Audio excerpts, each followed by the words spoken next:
ఈ భారతదేశంలో ఒక వ్యక్తి ఎంత ఉన్నత స్థానానికి వెళ్ళినా కానీ ఈ భారతదేశంలో బతకాలన్నా, ఈ భారతదేశంలో ఉన్నతంగా ఉండాలన్నా ఒక కులం అనే రక్కసి మాత్రం అడ్డుపడుతూనే ఉంటుంది. దానికి ముఖ్యమైన ఉదాహరణ నిన్న జరిగినటువంటి భద్రాద్రి కొత్తగూడెం జిల్లా అశ్వారావుపేట ఎస్ఐ గారైన శ్రీరాములు శ్రీనివాస్ గారు ఒక దళిత మాల కులానికి చెందిన వ్యక్తి.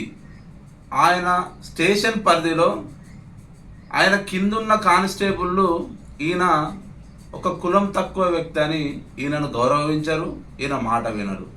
ఈయన పైన ఉన్న సిఐ జితేందర్ రెడ్డి గారేమో ఇంకా ఈయనను నానా టార్చర్లకు గురి చేసుకుంటా ఈయన చెప్పిన పనిని ఈయన కింది స్థాయి కానిస్టేబుళ్ళు వినకుండా చేసి ఈయనను ఎంతో మానసిక వేదనకు గురి చేసి ఈయన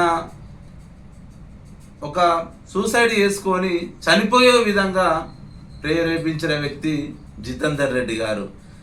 ఇలా అన్యాయం జరుగుతుందని ఈయన ఉన్నత స్థాయి అధికారులకు డిఎస్పీ గారికి కానీ ఎస్పీ గారికి కానీ చెప్తే వారు సకాలంలో స్పందిస్తే బాగానే ఉండు, కానీ వారు సకాలంలో స్పందించడానికి ఈయన ఏం రెడ్డి ఇంకా ఇతర ఉన్నత స్థాయి కులానికి చెందిన వ్యక్తి కాదు కదా.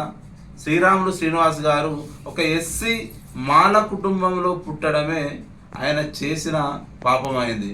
ఎందుకంటే ఇంత వివక్ష ఆయన సిఐ గారు చూపెట్టడం, మళ్ళీ ఈ వివక్ష చూపెడుతుండని ఉన్నత స్థాయి అధికారులకు చెప్పినా కానీ వారి పట్టించుకోకపోవడం.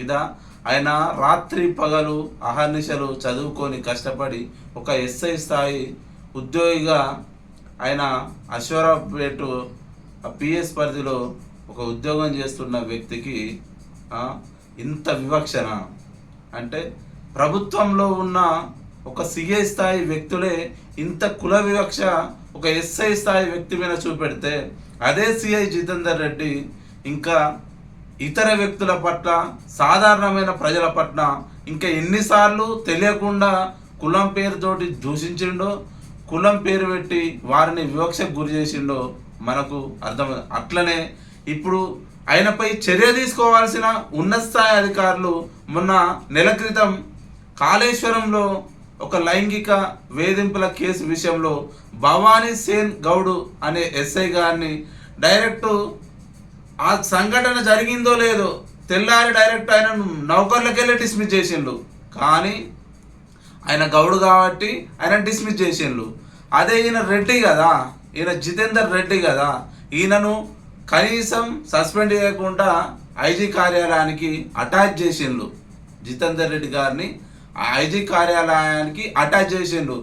శ్రీరాములు శ్రీనివాస్ గారు చనిపోయినాక కూడా మళ్ళీ ఈ కేసులో జితేందర్ రెడ్డి గారిని కాపాడడానికి, మళ్ళీ చనిపోయిన వ్యక్తి ఆత్మ శాంతించడానికి కూడా పనికి రాకుండా చనిపోయినాక కూడా ఈ కేసులో ఉన్నతాధికారులు వివక్ష చూపెట్టడం జరుగుతుంది. మీకు ఇది సబబు కాదు.